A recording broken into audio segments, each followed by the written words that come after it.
পতিতার রানী কাজল বলল, দেখ পায়েল, আজ একটা মালদার পার্টি আসবে। তুই যদি এই বাবুটারে খুশি করতে পারিস তাহলে মোটা অঙ্কের টাকা পাবি। তারপর তোকে 1 মাসের জন্য ছুটি দেব, ইচ্ছে মতো ঘুরবি। পায়েল বলল, রানী আপা কি যে বলেন না, আমি যতদিন আছি ততদিন আপনাকে অনেক মাল কামিয়ে দেব।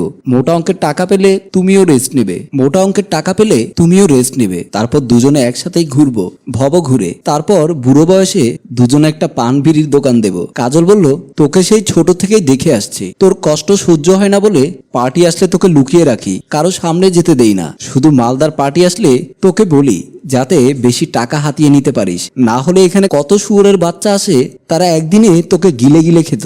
আচ্ছা তুই রেডি হয়ে থাক, আমি একটু সবটা দেখি। পায়েল বলল, আচ্ছা আপা ঠিক আছে। তারপর কাজল চলে যায়। এদিকে পায়েল আয়নার সামনে নিজের সাজানো চেহারা আর সুন্দর ড্রেসটা দেখছে। পায়েল নিজেকে দেখে, টাইট বুকে নিজেকে বেশ নাদুস নুদুস লাগছে। এই বুক দেখেই তো বাবুরা লাফিয়ে পড়ে শরীরের উপরে, অথচ এটা একটা মাংসপেশি ছাড়া আর কিছুই নয়। এমন সময় পায়েলের রুমে ঢুকে আরেক পতিতা বানু এসে বলল, ওমা দেখ দেখ আমার পায়েল রানীকে কত মিষ্টি দেখাচ্ছে।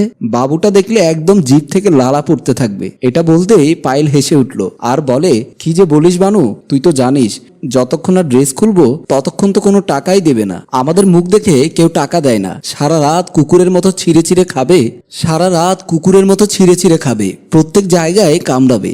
সেই জ্বালা সহ্য করা না পেরে যখন হাউমাউ করে কাঁদবো চিল্লাবো তখনই বাবুদের খায়েশ মিটবে। তখন ওরা মনে করবে ওদের টাকা উসুল হয়েছে, তারপর টাকা দেবে। এসব কথা শুনে বানু চুপ হয়ে যায়। পায়েল বলল, কিরে কি হয়েছে তোর, বোবা হয়ে গেছিস কেন? বানু বলল, আরে না ভাবছি।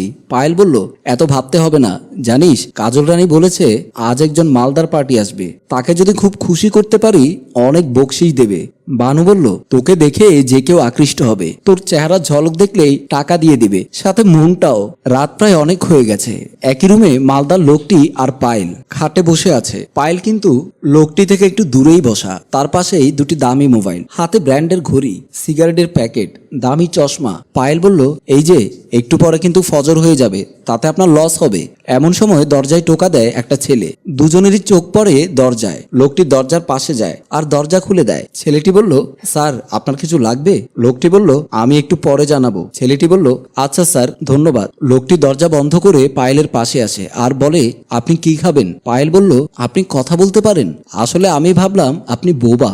লোকটি বলল, সোজা প্রশ্নের সোজা উত্তর। পায়েল বলল, না আমি কিছু খাবো না। লোকটি বলল, না কথাটা যদি আরেকবার বলেন তাহলে আমি আপনার ভাগের 10,000 টাকা কেটে ফেলবো।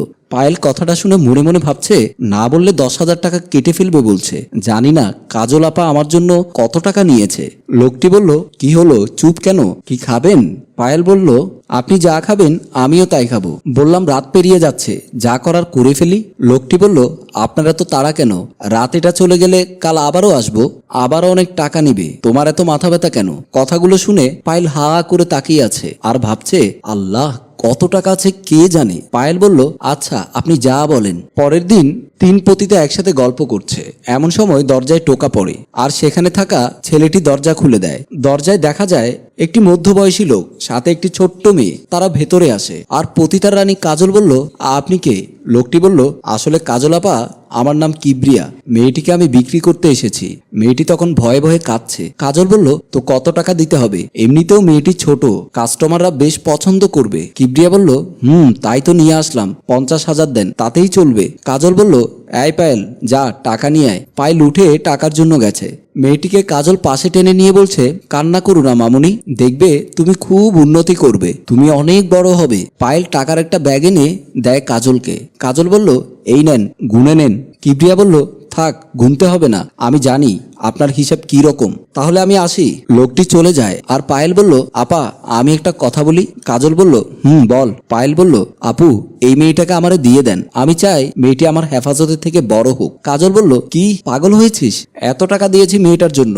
পায়েল বলল, আপা সেসব টাকা আমি আপনাকে দেব, তার চাইতে বেশি দেব, তবুও এই অবুঝ মেয়েটাকে দিয়ে খারাপ কিছু করাবেন না, আমি ওকে লেখাপড়া করে বড় করাবো। জানেন আপা, আমার যদি একটা ছোট বোন থাকতো সে হয়তো তার মতোই হতো। বলেই কেঁদে মেয়েটাকে বুকে নিয়ে নেয়। কাজল বলল, আরে কান্না করিস না, যা এই মেয়েটা তোর, তুই যা ইচ্ছা কর। তারপর মেয়েটিকে নিয়ে রুমে চলে যায়। পরের দিন মালদার লোকটি আবার আসে পায়েলের রুমে। ঢুকে পায়েলের পাশে বসতেই দেখে একটা পিচ্চি মেয়ে। লোকটি বলল, এই মেয়েটাকে, সে এখানে কেন? পায়েল বলল, আসলে মেয়েটিকে একটা লোক আমাদের রানী আপার কাছে বিক্রি করে দেয় শুধু 50,000 টাকার বিনিময়ে। আমার তখন খুব খারাপ লাগে, হয়তো আমাকেও কেউ বিক্রি করে দিয়েছিল, তাই আমি ওসব সহ্য করতে না পেরে মেয়েটিকে আমি আমার হেফাজতে রেখে দেই, রানীকে সব টাকা দেই। লোকটি বলল, তোমার এই সুন্দর চেহারার পাশাপাশি যে একটা সুন্দর মন আছে তা জানতাম না তো। আমার টাকার কোনো অভাব নেই, সবসময় ব্যবসা আর পতিতালয়ে সময় দিতে দিতে আর বিয়েতে কোনোদিন মন বসেনি। পতিতালয়ে এসে মেয়ে দেখলাম, কিন্তু সেদিন তোমার ওই চাঁদ বদনী চেহারাটা দেখে কেন জানি মায়া হলো, তাই তোমাকে স্পর্শ করিনি।